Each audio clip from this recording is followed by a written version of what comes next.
याद नहीं कि किसने था, खुशवंत सिंह। तो उसमें बड़ा ग्लैमराइज्ड एक पट्टाभी सीतारामैया और का ये सारा उल्लेख था। तो इस जनरेशन को जरा आप बताएं कि वो क्या चीज थी। हे भगवान, इससे गुस्सा भी आता है और पता नहीं कुछ लोगों को पता है शायद ये कहानी, जो आज भी कई बार मैं देखता हूँ जब विष्णु जी पूरे बलपूर्वक फैक्ट ओरिएंटेड चैनल्स में अपना पक्ष रख रहे हैं, तो कोई आ जाएगा ये वाला एपिसोड कोट करने के लिए, तो ये जानना बहुत ज़रूरी है कि ये कितना एक मनोहर कहानी है। तो बिशंबर नाथ पांडे नाम के एक स्कॉलर जो बड़े विद्वान हुआ करते थे, कांग्रेस के सदस्य थे और आई थिंक उड़ीसा या किसी राज्य के राज्यपाल भी रह चुके थे।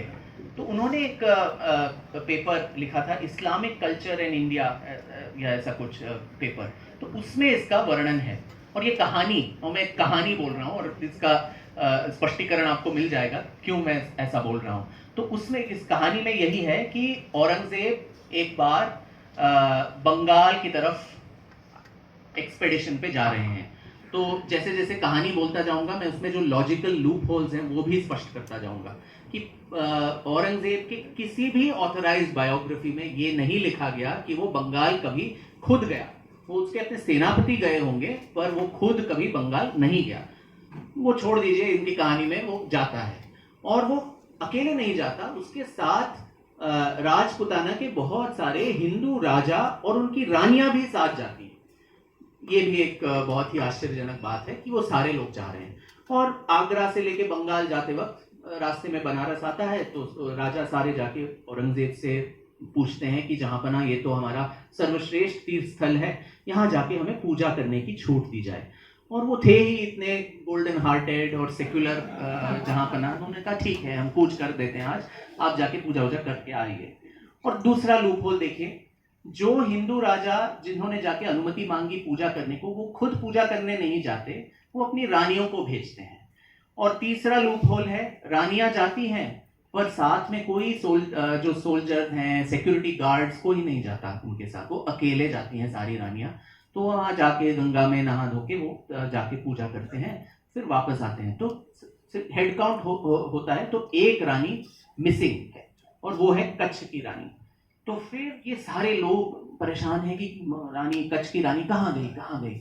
तो फिर औरंगजेब को भी गुस्सा आता है, वो अपने सैनिकों को भेजता है और फिर वो 1950s का जो बॉलीवुड फिल्म जिस तरह से बनते थे कि वो सैनिक जाते हैं और वहां दीवार पे, विश्वनाथ मंदिर के दीवार पे गणेश जी की एक मूर्ति है, तो वो उसको जैसे छूते हैं वो पूरा दीवार जो है स्लाइडिंग वॉल है, वो ऐसे स्लाइड हो जाता है और वहां नीचे there is a flight of stairs और तहखाना नीचे है और गर्भगृह के बिल्कुल नीचे वो रानी मिलती है निर्वस्त्र, और उसके सारे जो आभूषण हैं सब ले लिए गए हैं, वो बिलख रही है और सैनिक पूछते हैं क्यों आपके साथ किसने ऐसा बर्ताव किया।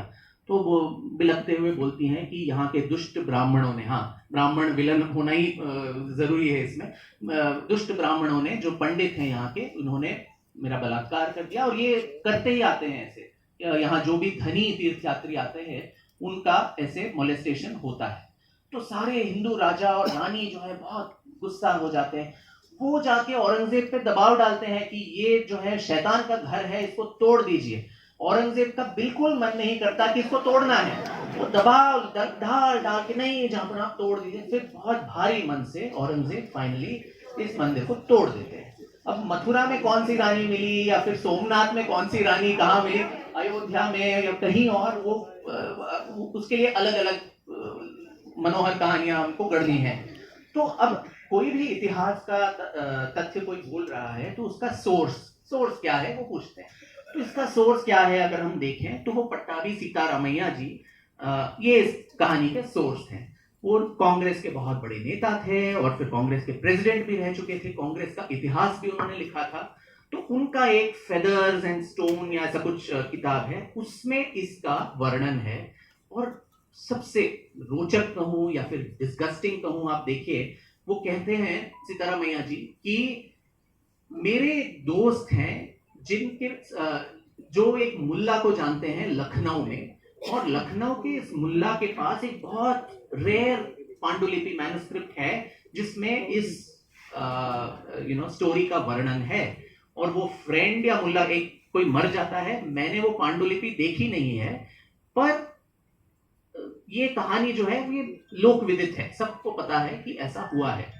तो अननोन मुल्ला, अननोन मैन्युस्क्रिप्ट, अननोन मुल्लाज अननोन फ्रेंड, तो इन सारे अननोन्स को लेके आप एक कहानी को इस तरह से जड़ दें कि, और एक बार असत्य को बोल दें, फिर साइटेशन लूप बन जाता है। मैं आपको साइट करूंगा, आप इनको साइट करेंगे, ये इनको साइट करेंगे, और चार लोग ये पीयर रिव्यूड जर्नल्स में लिख लिख के असत्य को सत्य का ढांचा डाल के, वो एक कहावत भी है ना, by the time the truth actually even tied its lace, the untruth has travelled the whole world and come 2-3 times. तो इस कहानी में वही हुआ है। और मुझे ये भी पता चला कि 2-3 PhDs में भी इस कच्छ रानी के कहानी का जिक्र है, which whose source is an unknown manuscript। वो मैन्युस्क्रिप्ट का नाम पता नहीं, किस साल में औरंगजेब बंगाल गया कुछ पता नहीं, उसके बेसिस पे हम आज भी टेलीविजन चैनल्स के चर्चाओं में लोग विष्णु जी को घेरे में लेते हैं कि ये तो इसीलिए हुआ था, औरंगजेब ने तो ऐसा किया ही नहीं। तो जिस तरह से इतिहास को फॉल्सिफाई करने का कोशिश आज भी चलता है, and name them the Marxist historians, उनका this has been their nature, specially स्वतंत्रता के बाद। आज भी जब ज्ञानवापी का मामला इतना गर्म हो रहा था, ट्विन या कोई सोशल मीडिया नेटवर्क में प्रोफेसर इरफान हबीब ने एक इंटरव्यू भी दिया।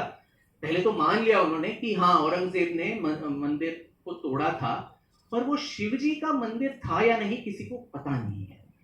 आप देखिए मासिर आलमगीरी में वो खुद साकी मुस्तैद खान लिख रहा है कि विश्वनाथ का मंदिर तोड़ा है, तो शिवजी का मंदिर था या नहीं, इसमें असमंजस कहां से आता है?